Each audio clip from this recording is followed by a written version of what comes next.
Liverpool fans got a first glimpse at Alexander Isak on Wednesday, 17th of September, and the Swedish international will be hoping to make an instant impression.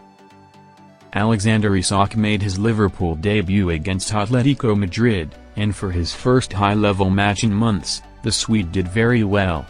While Isak only lasted 58 minutes before Arne Slot took him off, the signs were encouraging. Hugo Ekitike swapped shirts with Antoine Griezmann after full-time, but the French forward will know he should have done better with the topping he missed late on. Ryan Gravenberch was the best player on the pitch, but Virgil van Dijk completed the most passes and won the game with his 92nd minute winner in front of the Kop.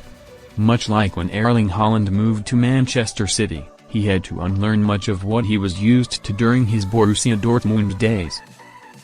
In Germany, he was used to an explosive, transition-based system, but, under Pep Guardiola, he had to get used to being patient and pouncing at the right moment. Liverpool are very good in transition, so Isak will still get those opportunities, but he will also need to learn to be patient during games like the 1-0 win over Burnley. Stan Collymore believes Isak will need to be willing to adjust a fair bit to fit in at Liverpool, where he will not be the main man despite his £125 million price tag. Watching Isak closely tonight, Collymore wrote. Some early thoughts. Like Haaland at City, he's going to have to get used to fox-in-the-box mode rather than ball over the top or being found early, because every team visiting Anfield will drop off. So he's going to have to get used to the discipline of getting in the box and sometimes not seeing the ball as much as he did at Newcastle. Watching Isak closely tonight. Some early thoughts. Like Haaland at City, he's going to have to get used to fox-in-the-box mode rather than ball over the top or being found early, because every team visiting Anfield will drop off, so he's going to have to get used to the Liverpool haven't had an elite striker since Luis Suarez. Not only does Isak need to adjust to Liverpool's style of play compared to the service he was used to at Newcastle United, but the Reds haven't had an elite striker since Luis Suarez.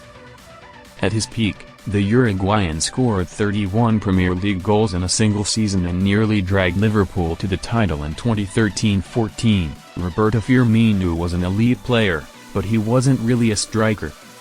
At Hoffenheim, the Brazilian was predominantly used as a number 10. So it's a new situation for both Liverpool and Isak. One way that it's much better at Anfield compared to Street James Park is that the 25-year-old won't find himself isolated as he did at times in a Newcastle shirt. It won't stop Isak from scoring plenty of goals, but there may be games in which he struggles to identify the best spaces to occupy. There were a few occasions against Atletico where Isak and Cody Gakpo were holding the same passing lane, but that confusion will be cleared up in time.